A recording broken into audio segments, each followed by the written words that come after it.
Well, look at that. I'm telling you, time is flying. It's time for another Wise Home Energy Show on the WYSL stations. I'm eagerly sitting here awaiting what we're going to be talking about with Major Domo Jeff Flaherty. Hey, Bob. Thank you so much. It's always great to bring some energy to the Wise Home Energy Show, and that's really what you do. I just come along for the ride. No, you bring your own brand of special energy. All right. It's so cool. Well, one of us is a co-pilot at different times. Yeah, absolutely.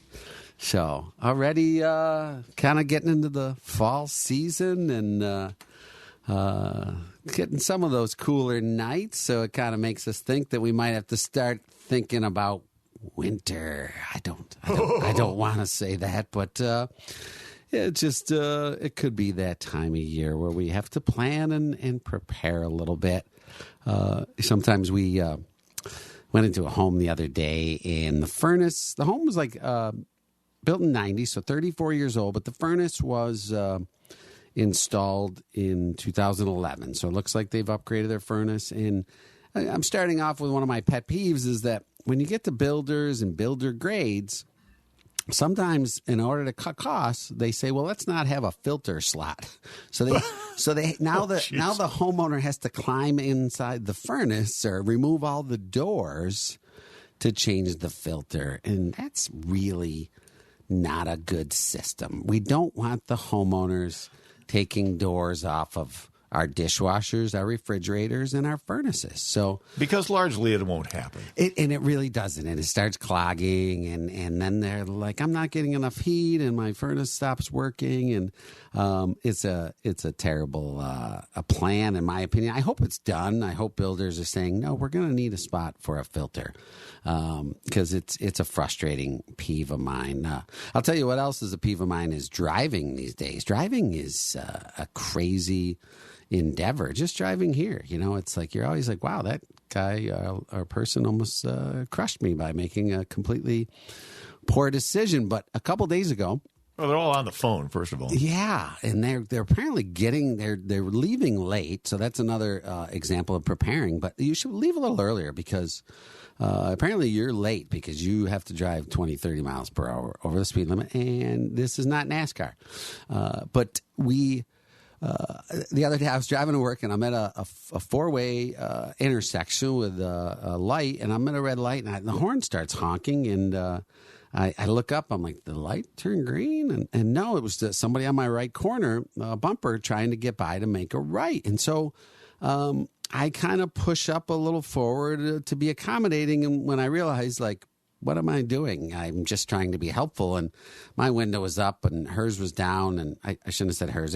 Maybe it was him. I didn't know. It's okay. And we all know what you mean, and Jeff. I kind of yelled, like, that's not a turning lane. That's a shoulder. And, and it's funny. It's like we all walk around with our desires, and she or he wanted to take a right.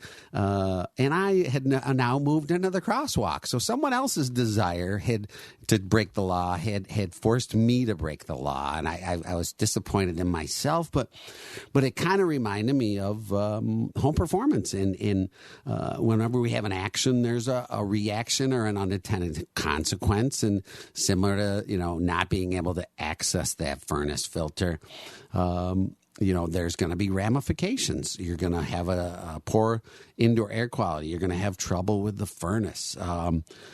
So you can go down the list and think, oh, maybe, people that don't get a comprehensive home assessment from WISE and they start installing work, like you probably might not be getting a good quality design and build if you don't do that assessment first. People that don't run their bath fans or don't have a bath fan might see moisture and mold growing on their bathroom ceiling. I was talking to a gentleman the other day, and he said he got a complaint from somebody who had mold on their ceiling, and they had kind of a higher end system where they had an HRV and an ERV, and he went over to their home, and HRVs and ERVs, if they're designed to install, they're going to draw from the negative areas of indoor air quality, bathrooms and kitchens.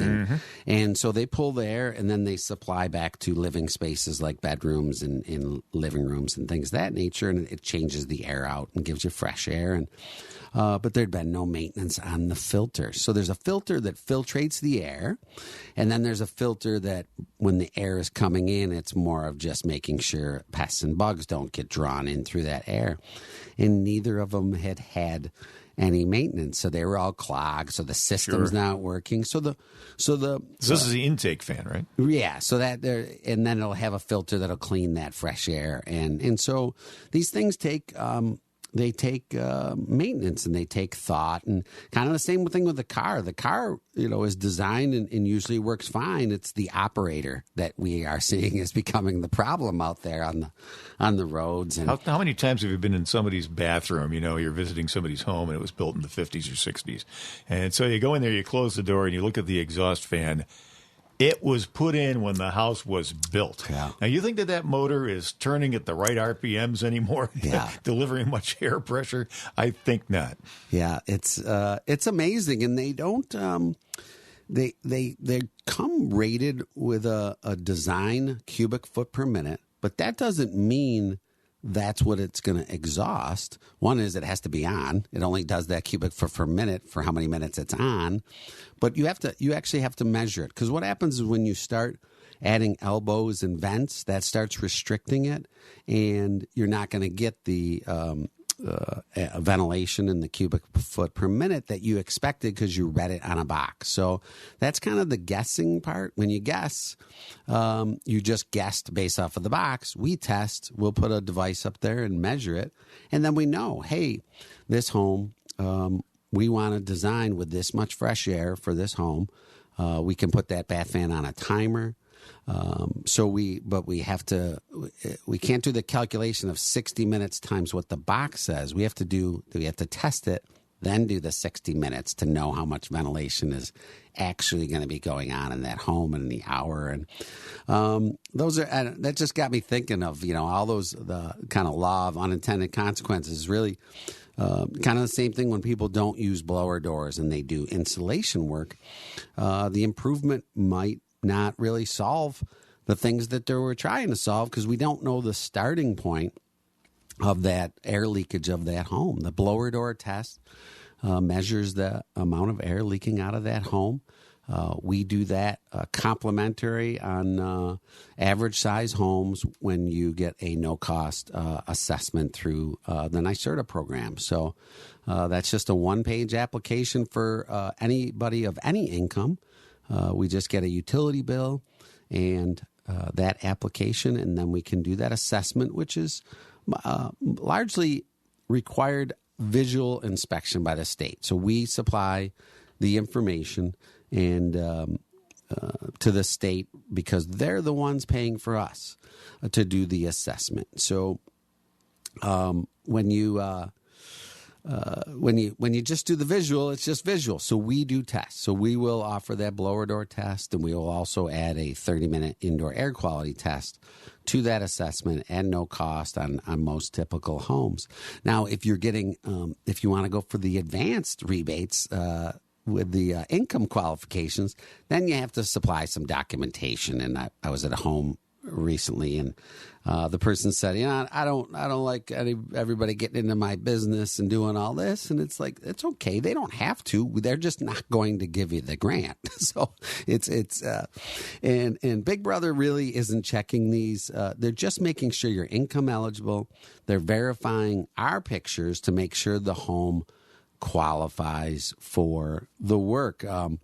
There's a TV commercial out there by a contractor that works in the programs and says you can get $10,000 of free work, and that's disappointing. That is possible, but it's kind of like you could get a doctor saying you can get $10,000 of free work. Come on in, and the person says I'd like a facelift, and I'd like some Botox, and I'd like this, but the doctor says, oh no, all we're doing is we only do knee replacements if you need one, and we'll do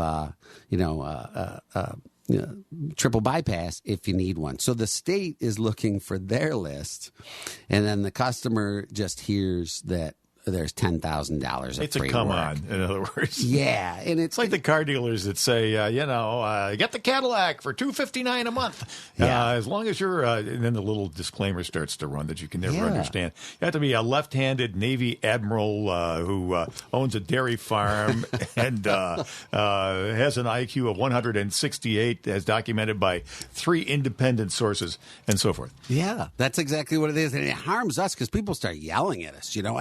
And the rules change so fast. Like, I'd rather just go play baseball because those rules seem to stay the same and they change very slowly. But the changes that take place with the state programs is challenging, and everybody wants to keep up with the Joneses on their free stuff or their subsidized stuff, and they'll be like, so and so got this, and we have to be good stewards of the program.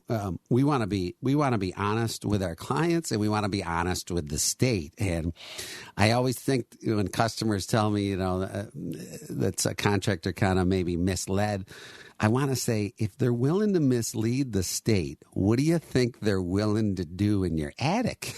No kidding. They're not going to have these boundaries where we're ethical in your home, but we're not ethical with the grant program. So that's a frustrating thing for me, and our crew complains about it because they're like, this makes it so hard. And I just say, we're going to stick with our plan. We're going to operate with our system.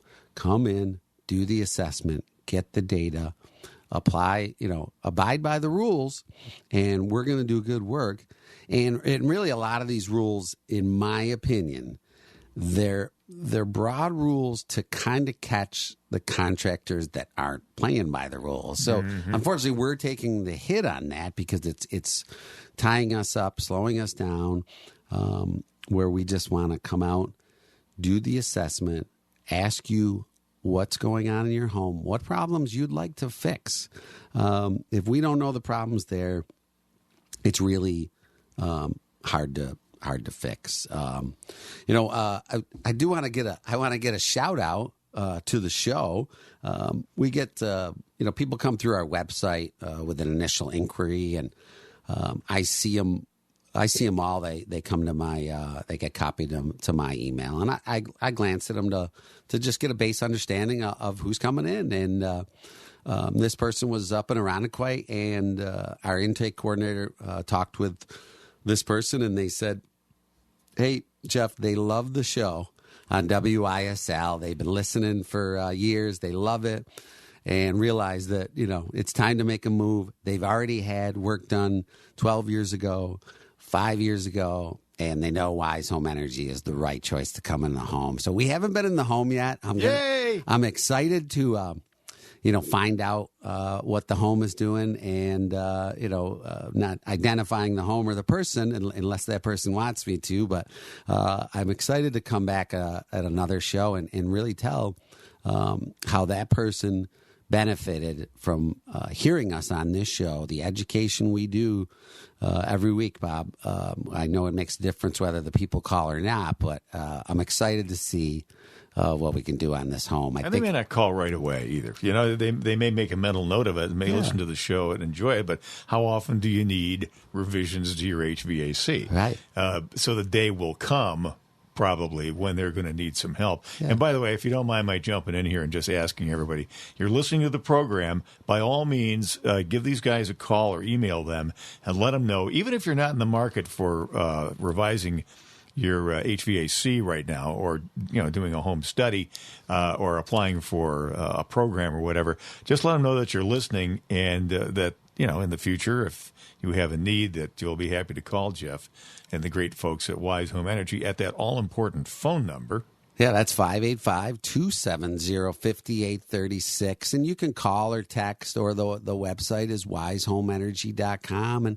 And really, on that note, say, some people coming into your home is a very personal thing, and we have to climb into a lot of areas of the home. But maybe you don't want us out to the home, or maybe you're listening to us on the podcast and don't live in the area. If there's a topic that you'd like Bob and I to discuss in more detail, certainly send suggestions. We will certainly, if it's home energy, home health, home related, we can certainly put it on the docket and explore it in more detail. And as we've heard over the years, we bring in experts in their field to talk in more granular nature of specific areas of the home and products and solutions is our big motto. So yeah, it's exciting to hear. And when it's 70 out and 70 in, you don't really have any needs in your home. The home is just kind of the temperature outdoors, right? We got our windows open, but when you're in the heating and cooling stages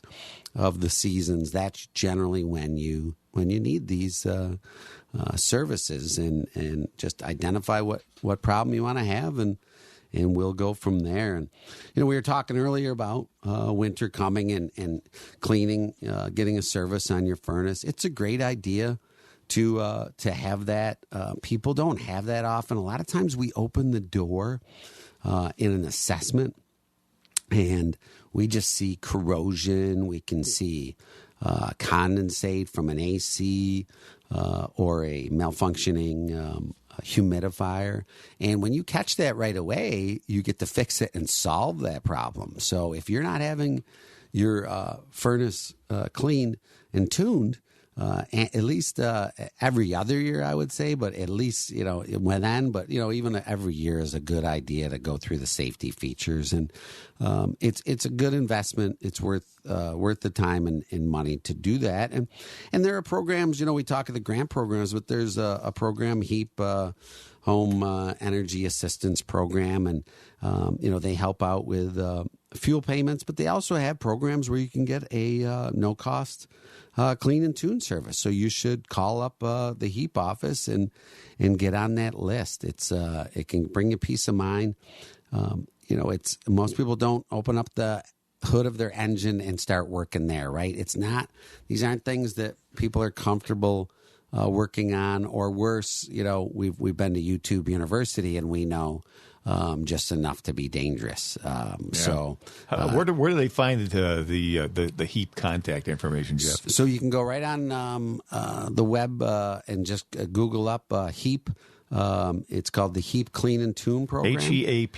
HEAP, and that'll give you each county has their own independent office managed by the Department of Social Services. So it's definitely worth it.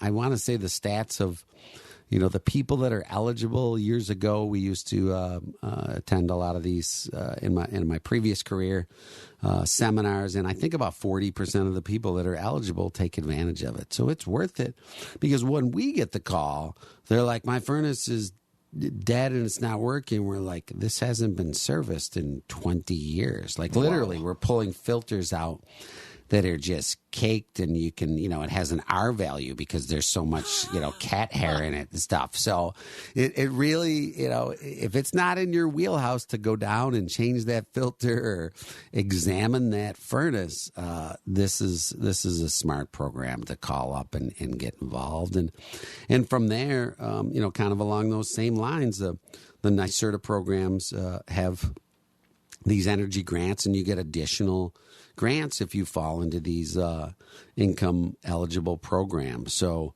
it's a one application. It covers both programs.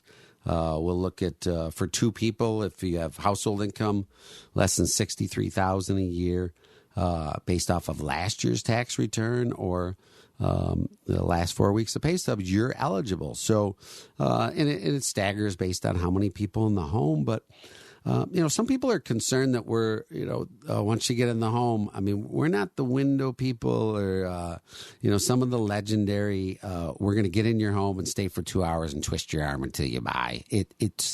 We're going to show you the information.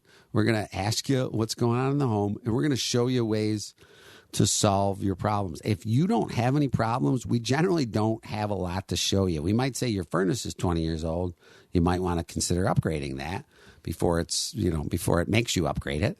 But to offer people attic insulation or other air sealing, if they don't have a problem, we recognize that. Why would they do it? It doesn't make a lot of sense. We'll show you what's available, but if you don't have a specific concern in your home, we're not going to sit at the kitchen table until you call the police to get us out of there.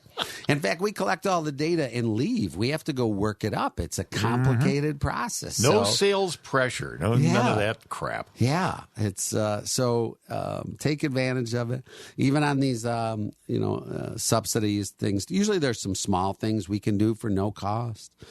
Some light bulbs, things of that nature.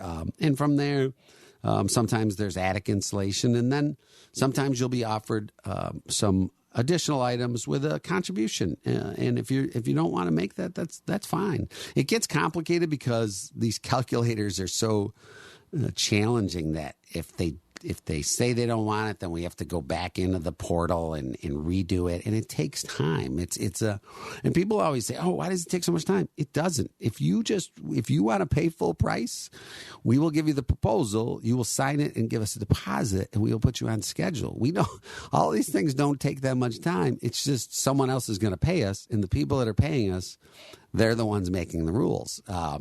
So I always say, if it's legal, healthy, and safe, and you'd like to pay us to do it, and we do it, we can operate on a private contract. No, we can't go back to the state afterwards and say we did this work and we need the rebate now. It doesn't work like that. It's got to be from the beginning. Yeah, we need the approval up front. So you have to have a little patience, and that's why this is a great time to talk about. If you were cold last winter in your home and it wasn't that rough of a winter, now's the time to make that call, because we get very booked up. And one of my heartaches in the middle of the winter is when we get some snow and some ice, people call up and they're frantic. They want you out there to fix it now. And so removing ice is a temporary fix. It's kind of like you got a flat tire. We're just trying to get you off to the shoulder. We want to get you out of harm's way.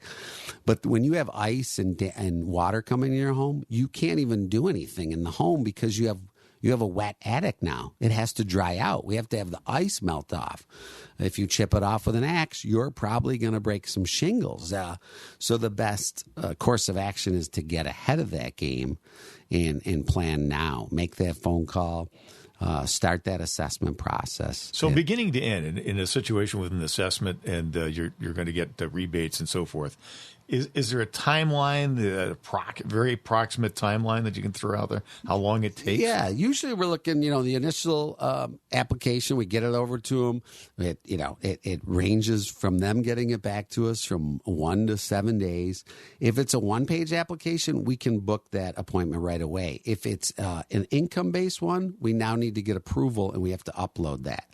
So that usually within 7 days. We'll get the approval, then we can schedule the assessment. Typically, we're booking out 1 to 2 weeks. As we get busier, it'll start pushing out farther. That's not bad. It's not bad. And then we get that assessment, and what happens there is we then have to work that up, and this is complicated. You only want to do this once in your life, so we've brought the tools, and now we need to bring the expertise, and there's a delicate balance. We have the home energy auditors out running, and then they got to get time, and so some homes are a little more straightforward, some homes are a little more complicated.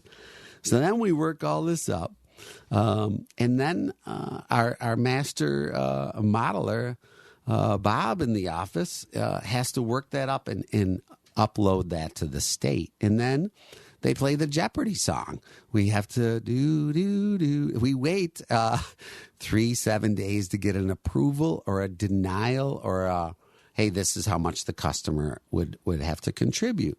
And then we have to kind of present that to the client and say, is this what you want? And when they want to morph that, then we have to go back to the portal. And so people get very frustrated about that. And then, at some point we need someone to sign a proposal. Even if it was totally no cost, we need them to sign and say, we want this work. And then we can put you on schedule from there. And then from there, we are usually we're usually on the short term 4 to 6 weeks out. When we get in our busy season, we start getting out 3 months. So that's why it's a good idea to plan ahead. And as the old saying goes, a failure to plan on your part doesn't constitute an emergency on my part. So chances are you knew about this. So it's good to get ahead of it. Like I said, we do our system. It seems totally different than everybody else's. One is that indoor air quality. We do that test because we don't want to tighten up a home and make something worse. So we can fix all these things in a home, and then if you go out and buy things that are unhealthy, candles, caustic cleaning chemicals, and you're heavily cleaning all over the place, and we've tightened up your home. If you're doing lots of cooking and you're not, or baking generally is more than somewhat worse than cooking on the stovetop because if it's gas, because the gas CO out of an oven is going to create some parts per million, where typically we find the burners on the oven are burning pretty clean.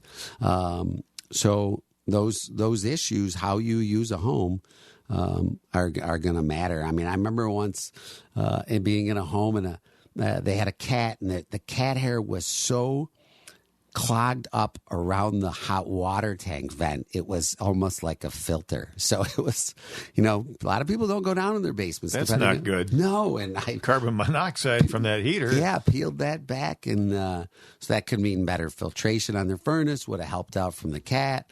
Those are the things that we're looking at, and how the person operates. We had a quality assurance visit recently for the clean heat, the heat pumps, and we installed a outdoor condenser for the heat pump, and they said it wasn't level. And when we looked at the pictures, I was looking, I said, well, there used to be a shed next to it, right next to it. And now the shed is gone. And I'm like, look at the blocks on the ground. The customer moved the outdoor unit. You should not be moving equipment without contacting your installer. And they said, is that wrong? And so we had gotten written up, and we just wrote back and said, here's our pictures. They moved the equipment. You're not supposed to move equipment like that, and it ruined the insulation on the. And so there's this set of protocols we need to do. The unit needs to be level, and so those are the things where our pictures cover us, cover the client, cover the state, cover everybody. A lot of things to consider. All right, you're listening to the Wise Home Energy Show with Jeff Flaherty, who is the major domo of Wise Home Energy. Let's get some contact information out there so that folks can contact you with questions or to schedule an assessment. Sure, it's wisehomeenergy.com. That's 3 words, and then you can call or text 585-270-5836. Jeff, always a pleasure to have you in the studio and hear all the news of what's going on. Thank you, Bob. All right, get the podcast. You missed the show here at WISL1040.com. See you next time.